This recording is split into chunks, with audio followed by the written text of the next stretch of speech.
Eu louvo a Deus pela oportunidade de estar aqui, mais uma vez. Na sexta-feira passada eu já estive aqui, né? E, como a pastora falou, nós vamos sendo aperfeiçoados todos os dias, né? E estar na casa do Senhor é uma forma de nós sermos aperfeiçoados. É a melhor forma de nós sermos aperfeiçoados. E quando eu fui meditar nessa mensagem que eu trouxe para vocês nessa noite, eu primeiro tomei ela para a minha vida. E eu me incluo nela. Eu incluo todos os seres humanos nesta mensagem. Então nós vamos estar meditando sobre a gloriosa obra da redenção. A gloriosa obra da redenção. E nós vamos usar um texto base que está em Colossenses capítulo 1, versículo de 13 a 23. Colossenses 1, de 13 a 23.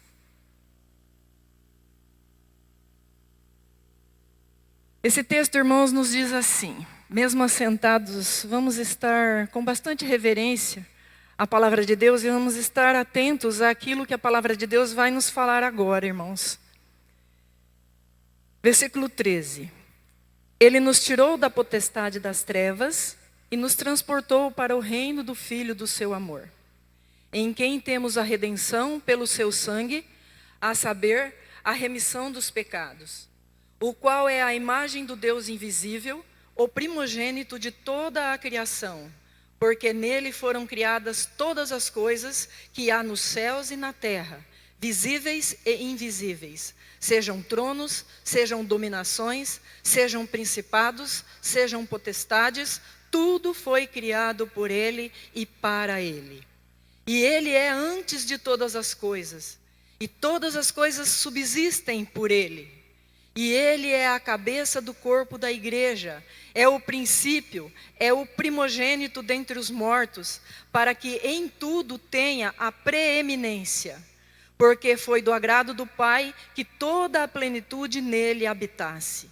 E que, havendo por ele feito a paz pelo sangue da cruz, por meio dele reconciliasse consigo mesmo todas as coisas, tanto as que estão na terra como as que estão nos céus. A vós também, que noutro tempo éreis estranhos e inimigos no entendimento pelas vossas obras más, agora contudo vos reconciliou no corpo da sua carne pela morte, para que perante ele vos apresentar santos e irrepreensíveis e inculpáveis, se na verdade permanecerdes fundados e firmes na fé, e não vos moverdes da esperança do evangelho que tendes ouvido. Até aí, irmãos. Vamos orar, irmãos. Deus, nós estamos aqui nesta hora na sua casa de oração, Pai. E nós não viemos aqui, Senhor, para sermos agradados, Deus. Nós viemos aqui, Senhor, para agradar o Senhor. Nós viemos aqui, Senhor, para te adorar. Para juntos, Senhor, te adorar. Já louvamos, Senhor, já cantamos, já oramos. E neste momento, Senhor, nós queremos te adorar, recebendo a tua mensagem, Pai. Abre, Senhor, o nosso entendimento espiritual nesta hora, Deus. Abre a nossa visão espiritual, Pai. Fala conosco, Senhor. Aquilo que o Senhor tem para cada um de nós, Senhor, que o Senhor esteja falando, Pai. Que não saiamos daqui, Senhor, sem receber a porção que o Senhor preparou para cada um de nós nesta noite, Deus. Para louvor e honra do teu nome, Senhor. Usa minha boca agora e fala também comigo, Senhor, em nome de Jesus. Amém, Senhor. Amém. Amém, queridos. Irmãos, quando Jesus nos redimiu, quando ele se entregou na cruz do Calvário, quando ele morreu por mim e por você, ele nos levou para um lugar, ele nos levou para uma condição, que talvez seja esta a palavra correta, irmãos, Jesus estabeleceu para nós uma condição dentro de um lugar onde tudo já está feito. Tudo já está feito. Quando ele morre na cruz do Calvário, e nós entendemos que nós morremos com ele na cruz do Calvário. Ele morreu lá por mim e por você. Quando nós entendemos que Deus nos viu lá, quando nós entendemos que era para nós morrermos lá com ele, nosso ego morreu, nós morremos, e nós recebemos isso de Jesus, ele nos transporta de um lugar de trevas para um lugar de luz. E nesse lugar tudo já foi feito. Tudo já está feito. Ele nos leva para esse lugar e nos dá uma condição. Que condição? Condição de vida em abundância, de vida verdadeira. A morte de Cristo, irmãos, ela nos proporciona habitar neste lugar. E os benefícios da cruz de Cristo são muitos. Todos os benefícios da cruz de Cristo estão disponíveis para mim e para você. Por isso que a Bíblia diz que ele nos resgatou do domínio das trevas. Versículo 13, ele nos tirou da potestade das trevas. Ou seja, havia um domínio de trevas. E nós estávamos sobre esse domínio de trevas. Um domínio exercido pelo inimigo. Os homens, quando estão sob esse domínio, quando estão dentro desse domínio, eles não podem ver. Por que eles não podem ver? Porque eles estão num mundo de escuridão. Espiritualmente, esses homens não podem entender as verdades de Deus, porque estão mortos em seus delitos e pecados. A pior coisa que existe quando você é dominado por uma situação e por uma circunstância é você não conseguir enxergar nada. É você não conseguir ver nada na sua frente. Quantas e quantas vezes a gente entra em determinadas situações e não consegue entender aquele momento. Assim, irmãos, é o homem sem Deus.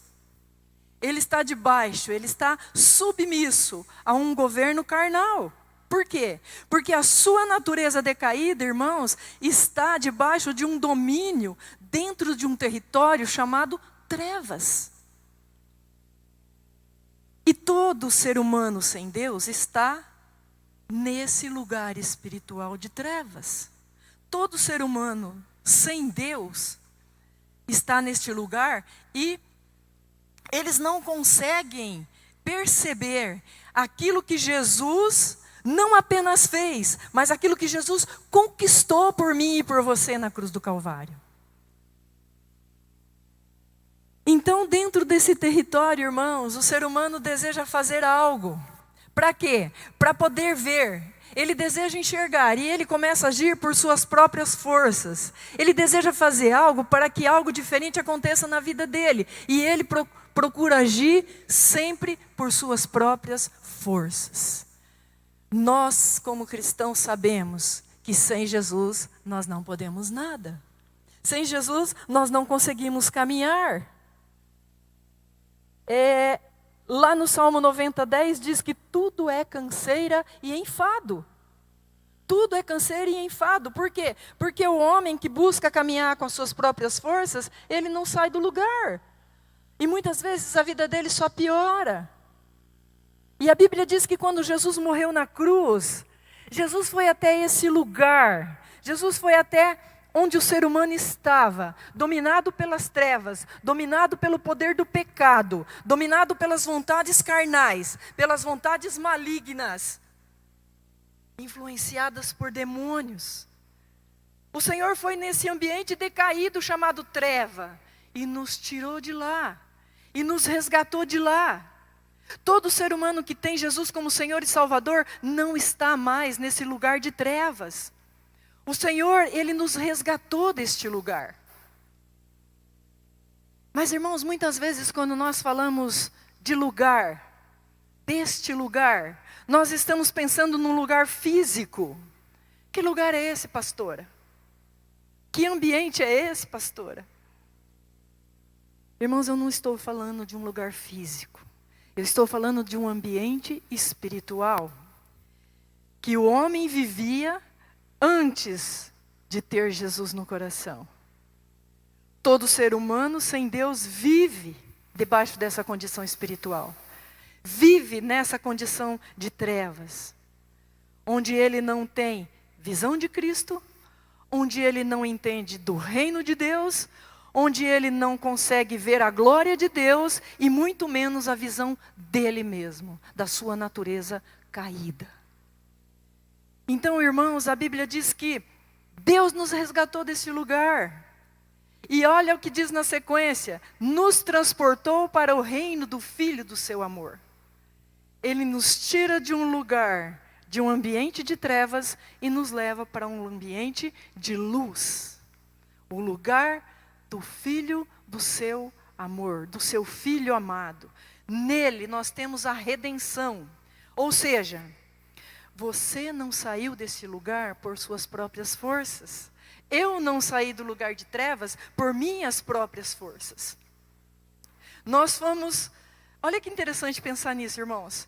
Nós fomos pegados, nós fomos abraçados, nós fomos tomados, nós fomos transportados. E o veículo que nos tirou do lugar de trevas foi Jesus.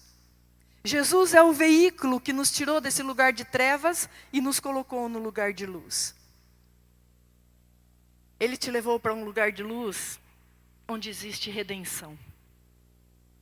Ele nos tirou de um lugar onde existe uma condição de trevas, uma condição de homem decaído, uma condição de homem pecador, uma condição de perdido, e te leva para um mundo espiritual onde agora você é salvo. Havia medo neste lugar que você e eu estávamos, e agora ele nos leva para um lugar de amor, um lugar de confiança, um lugar de garantia. Ele nos tira de um lugar onde existe acusação e nos leva para um lugar agora onde existe amor, aceitação, perdão. Ele tirou nós de um lugar onde havia falta, onde havia pobreza, onde havia miséria. E nos leva para um lugar onde existe recursos insondáveis. Por quê, irmãos? Porque o Senhor é o teu pastor e nada te faltará. O Senhor é o nosso pastor e nada nos faltará. Nós fomos transportados de um lugar, e o lugar, a atmosfera que você está hoje em Deus, ela já existe, irmãos. Ela já foi criada. Ela não está sendo criada, ela já foi criada. Tudo que você e eu precisamos para toda a nossa vida terrena e para a nossa vida eterna, já nos foi dado aonde? Quando Jesus morreu e ressuscitou naquela cruz. Quando Ele morre e ressuscita, Ele já nos deu tudo aquilo que nós precisaríamos para viver aqui e na eternidade. Mas muitas vezes, queridos, nós nos perguntamos, muitas vezes nós questionamos, se Deus nos transportou desse lugar de trevas para um lugar de luz, por que que ainda falta alguma coisa na minha vida? Se nesse lugar em que eu estou hoje tem tudo o que eu preciso, por que que ainda eu sou atormentado às vezes? Por que que ainda às vezes eu sinto medo? Irmãos, uma das piores coisas na nossa vida, uma das piores coisas na vida do ser humano, é quando ele não consegue reconhecer a condição dada por Jesus a ele. Quantas vezes, irmãos, nós não temos reconhecido a condição que Jesus já nos deu? Nós podemos estar em um lugar de bênção, nós podemos estar num lugar de benefício, nós podemos estar num lugar de amor e não reconhecer este lugar. Sabe por quê, irmãos? Porque a nossa alma está habituada com o lugar que nós estávamos anteriormente. Eu quero contar uma historinha para vocês, para nós entendermos melhor essa verdade. Um certo homem muito rico, ele estava andando na rua e ele vê um andarilho. E esse andarilho está sentadinho lá num cantinho, debaixo de uma árvore, cozinhando numa lata, num fogãozinho feito de tijolo e pedras. E esse homem fica com dó daquele andarilho e convida aquele andarilho para ir morar na casa dele. Ele leva o andarilho para casa e fala para o andarilho: isso aqui agora tudo também é seu. Aqui você vai ter banheiro, você vai ter quarto, você vai ter cozinha, você vai ter sala, você vai ter tudo que você precisar para você viver. Pôs o andarilho dentro da casa dele e quis transformar a vida daquele andarilho. E um dia ele sai fazer compras e quando ele volta, ele encontra o andarilho no meio da sala dele. Fez um fogãozinho de tijolos e pedras, pegou uma latinha e estava cozinhando no meio da sala dele. Por que isso, irmãos? Simplesmente, irmãos, porque aquele andarilho havia mudado de lugar, mas ele não havia mudado mentalmente. Ele havia mudado de lugar, mas a mentalidade dele continuava naquela vida passada que ele tinha. Nós, irmãos, precisamos assumir uma mentalidade do lugar aonde Cristo nos coloca. Cristo nos colocou num lugar de luz, onde tudo já nos foi dado. Nós precisamos assumir pensamentos proporcionais ao lugar aonde agora nós estamos. Então, irmãos, nós precisamos ter uma mente curada. Nós precisamos ter um coração aberto e contrito, porque no lugar em que Cristo nos colocou, a cura está nele. A palavra diz que Ele nos curou. Ele nos cura, Ele nos liberta, Ele nos salva. Uma mente proporcional ao lugar em que Cristo nos colocou. Irmãos, neste lugar, não entra enfermo e sai curado.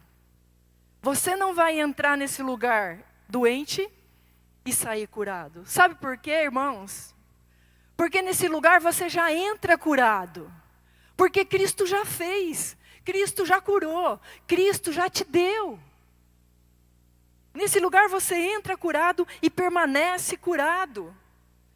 É por isso que muitas pessoas, irmãos, recebem Jesus e continuam tendo a mesma vida, naquela mesma condição que elas tinham anteriormente. Quando elas viviam sob o domínio das trevas. Por quê? Porque recebem Jesus. Jesus já fez na cruz tudo o que aquela pessoa precisava.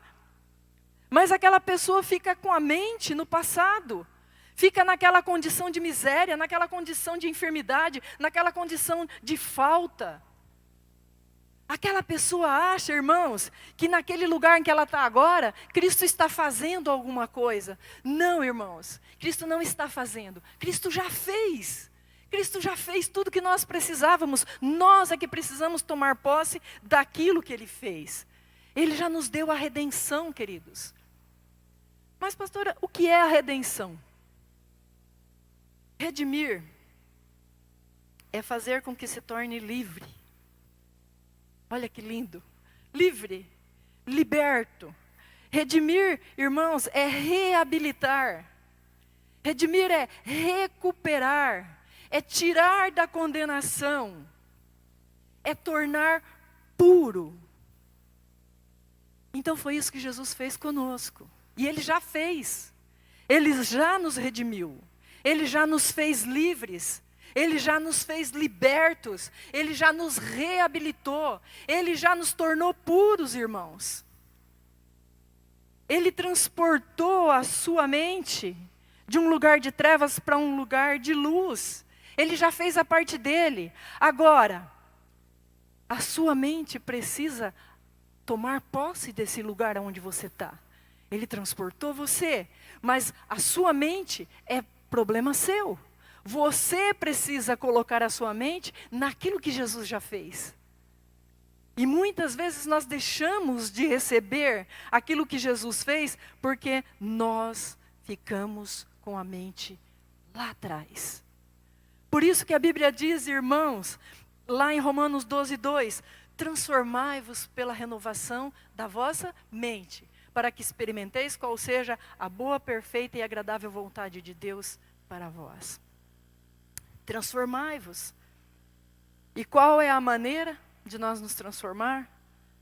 Palavra, irmãos. Palavra. Bíblia. Deus já fez tudo o que nós precisamos saber para tomar posse daquilo que Ele fez, está aqui. Nós precisamos ter contato com a palavra de Deus, com a palavra de Deus, palavra de Deus.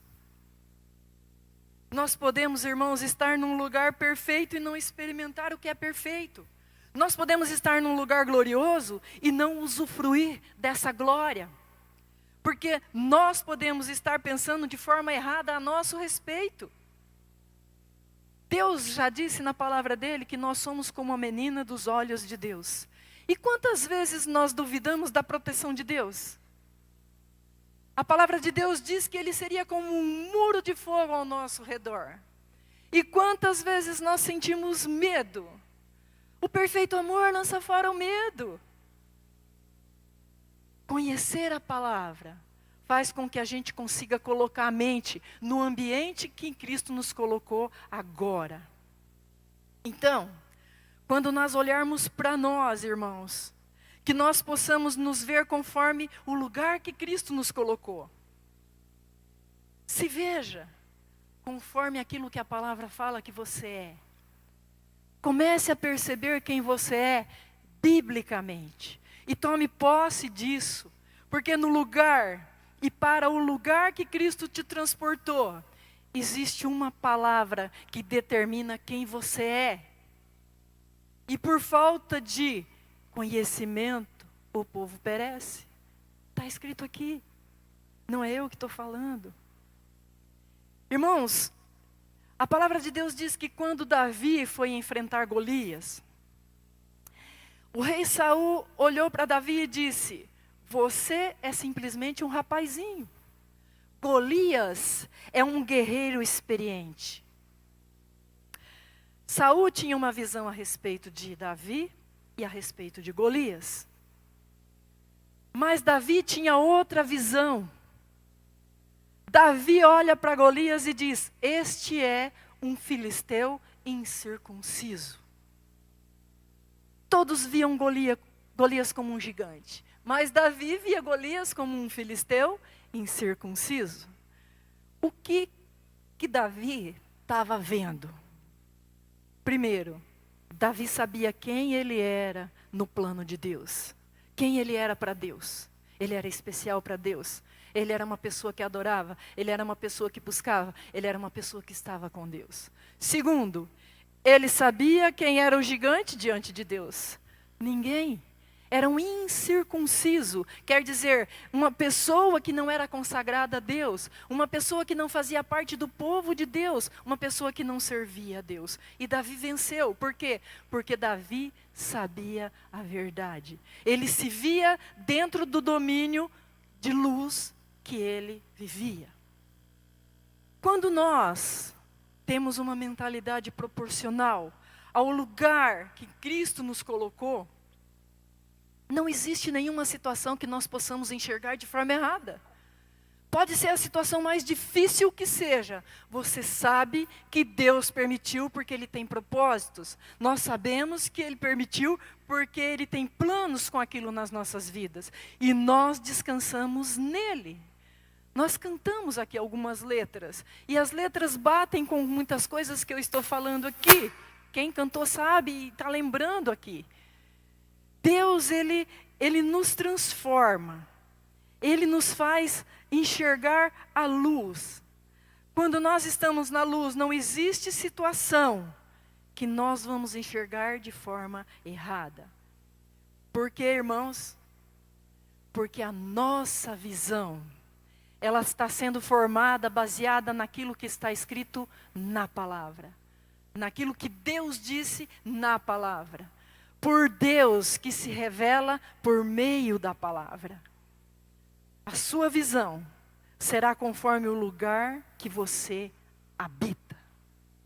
A nossa visão vai ser baseada no local que tem influenciado a minha vida, a minha mente e o meu coração. Agora, você pensa e você vê conforme o reino que você está. Deus está querendo levantar irmãos hoje. E eu quero concluir com isso, queridos. Deus hoje, no mundo que nós estamos vivendo hoje, Deus está querendo levantar uma geração conforme o reino de Jesus. É hora de nós nos encaixarmos de verdade no reino de Jesus. É hora de nós assumirmos a nossa personalidade. É hora de nós assumirmos quem nós somos no reino de Jesus. Precisamos entender, irmãos, que Deus está nos chamando para mudar a nossa cultura, o nosso pensamento, para que isso aconteça nas nossas vidas, queridos. Nós precisamos ir para a palavra de Deus. Deus hoje, mais do que nunca, irmãos, tem nos convidado a nos aprofundar na palavra de Deus. A palavra é viva. Sem estarmos na palavra, queridos, sem busca na palavra, não existe transformação de mente. Por que muitas pessoas ficam com a mente na antiga vida? Porque não buscam a palavra, ficam estacionados. A pastora disse aqui que a igreja é a nossa casa. Os irmãos mais velhos cuidam dos mais novos. Existem pessoas que ficam tomando leite a vida inteira, não crescem, não amadurecem, porque falta a palavra. Palavra, irmãos. Crescemos quando buscamos a palavra, quando ouvimos, quando meditamos, quando estudamos, quando lemos a palavra. Mudança de mentalidade é o grande desafio de hoje, para que a igreja possa suportar aquilo que vai vir. Sabemos que estamos vivendo perto do fim. Sabemos que estamos próximos da volta de Jesus. Não sei quanto próximo, mas sabemos, as coisas estão acontecendo conforme a palavra disse. E mais do que nunca, irmãos, precisamos nos fortalecer. Precisamos ser a igreja que está forte diante de Deus. Precisamos assumir o nosso lugar. Chega de manter a mentalidade no passado. Vamos buscar a palavra de Deus. Vamos meditar nela. Vamos permitir que ela fale conosco. Vamos permitir que ela guie os nossos passos. Que ela nos mostre de verdade quem nós somos. Sem medo. Sem medo, irmãos. Deixa a timidez de lado. Eu já fui muito tímida. Eu vou contar uma historinha aqui, de novo. Quando eu fui fazer o 2º grau, eu fui fazer magistério. Fui fazer magistério porque era à tarde, meu pai não deixava estudar à noite. E quando eu estava lá no magistério, que começou a ter que enfrentar a sala de aula para encarar sala de aula, para praticar, eu corri do magistério. Aí eu cheguei em casa e falei, não volto mais para o magistério.